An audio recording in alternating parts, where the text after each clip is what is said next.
Hey guys, welcome back. आज हम लोग बात करने वाले हैं न्यू मास्टर 8 के बारे में। आप इनको पुराने मास्टर 8 भी बोल सकते हो बिकॉज यार तुम्हें बात पता नहीं होगी, लेकिन काफ़ी सीरियस बात है कि यार मास्टर 8 का तो फॉर्मेशन है ना अभी भी नहीं हुआ है। शुरुआत से जब एज किस्म की जर्नी शुरू हुई थी उस टाइम भी मास्टर टूर्नामेंट जो था चल रहा था, लेकिन इन ट्रेनर्स के साथ नहीं, पुराने वाले ट्रेनर्स के साथ। और आने वाले समय में भी मास्टर 8 जो चलेगा शायद तक एज किस्म उसमें हिस्सा ले ना ले, लेकिन मास्टर 8 हर साल होता आ रहा है और होता रहेगा। तो उसमें दूसरे ट्रेनर्स भी होंगे जिनके बारे में तुम्हें पता नहीं होगा, उनके बारे में मैं तुम्हें बताने वाला हूँ। कुछ नहीं करना है, बस सब्सक्राइब कर देना है। अब शुरू करते हैं। नंबर 1 जो मास्टर 8 का ट्रेनर रहा होगा या फिर आने वाले समय में आएगा वो है एज का फादर। पता होगा एज का फादर को अभी तक यार जर्नी सीरीज में, पोकेमोन एनीमे सीरीज में ऐसा इंट्रोड्यूस कराया गया है कि वो वर्ल्ड के सबसे पावरफुल पोकेमोन ट्रेनर बनना चाहते थे और एज का भी सपना ये है और एज अपना सपना को पूरा करने के लिए मास्टर 8 में आया है। तो एज के फादर भी यहाँ पे आए गए होंगे और आकर चले गए होंगे या फिर आने वाले होंगे, हुज नोज,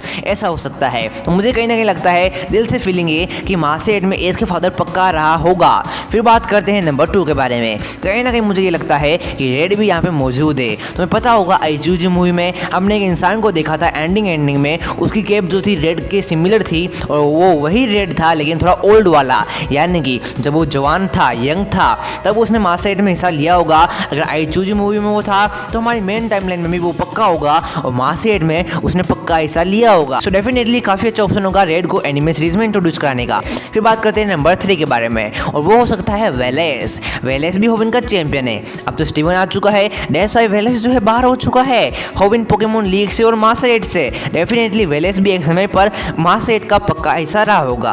फिर बात करते हैं नंबर 4 के बारे में और वो है एल्डर। एल्डर तो काफी पावरफुल ट्रेनर था यूनोवा का, लेकिन आयरिस छोटी बच्ची आई, 12 साल की बच्ची, और इसने एल्डर को लात मार के बाहर निकाल दिया। बोला अब अपन राज करेगी यूनोवा पे।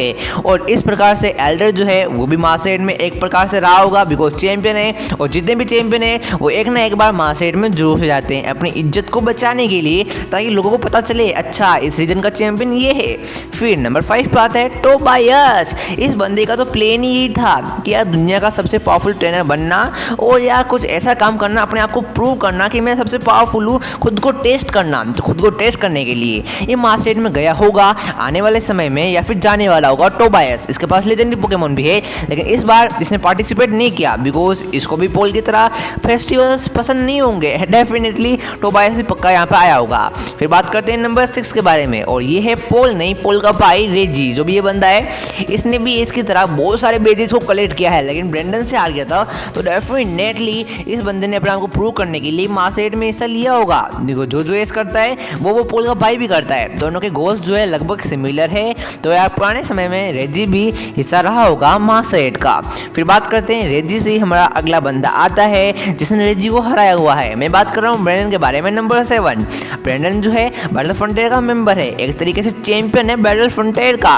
तो कहीं ना कहीं लेजेंडरी पोकेमोन्स भी है। अगर लेजेंडरी पोकेमोन अलाउ होंगे जर्नी सीरीज में मास्टर 8 में तो डेफिनेटली ब्रेंडन भी मास्टर 8 का हिस्सा रहा होगा। तो यार ब्रेंडन भी आता है मास्टर 8 के अंदर। फिर बात करते हैं नंबर 8 के बारे में और वो है प्रोफेसर ओक।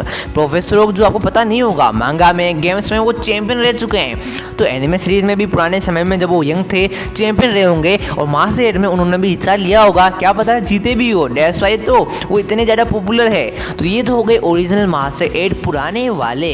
लेकिन अभी भी 3 ट्रेनर एक्स्ट्रा बाकी है जो कि इसमें नहीं आ पाए। वो है ब्लू। जिस तरीके से रेड जो है एग्जिस्ट करता है एनिमे सीरीज में, उसी तरीके से ब्लू भी जो है एग्जिस्ट करता होगा गेम्स के अंदर, एनिमे सीरीज के अंदर। तो ब्लू भी मास्टर 8 का हिस्सा रहा होगा। फिर आता है जियोवानी। जियोवानी जब यंग था टीम रॉकेट में हिस्सा नहीं लिया होगा, उस समय पर उसने मास्टर 8 में हिस्सा लिया होगा, लेकिन जितना वो पावरफुल बनता जा रहा था उसमें घमंड आता जा रहा था और दैट्स व्हाई हमको देखने को मिला इविल बॉस टीम रॉकेट का जियोवानी। और इसी कारण की वजह से जियोवानी और प्रोफेसर ओक जो है एक दूसरे को जानते हैं और हाँ अच्छी बात है। फिर बात करते हैं अगले ट्रेनर के बारे में जो कि ब्रूनो, जो कि काफ़ी ज़्यादा सेंस बनाता है। इसको हमने देखा था इंडिगो लीग में पहाड़ों पे, माउंटेन्स पर ट्रेनिंग करते हुए, लेकिन वो किस बात की ट्रेनिंग कर रहा था हमको बताया नहीं गया। तो मुझे कहीं ना कहीं अब लग रहा, अब मेरा सिक्स सेंस बोल रहा है कि यार वो ट्रेनिंग कर रहा था मास्टर 8 के लिए। जिस तरीके से अपन लेंस जो था पहले इलाइट 4 का मेंबर था, फिर चैंपियन बना, फिर मास्टर 8 में गया, उसी तरीके से ब्रूनो उस समय जो था इलाइट 4 का मेंबर था और उसी रीजन में उसी समय जब एक ही हारा इंडिगो लीग वो बन गया था पोकेमोन चैंपियन और वो पोकेमोन चैंपियन बन गया। फिर वो चला गया मास्टर 8 के अंदर। कैसा हो सकता है, बिकॉज पोकेमोन वाले मास्टर 8 में यार इलाइट 4 को तो पक्का लाते हैं हर बार, तो इस बार भी ब्रूनो को उन्होंने लिया होगा। तो यस, ये थे कुछ मास्टर 8 जो कि मुझे लग रहे हैं कि हो सकते हैं पिछली बार वाले पुराने ट्रेनर्स।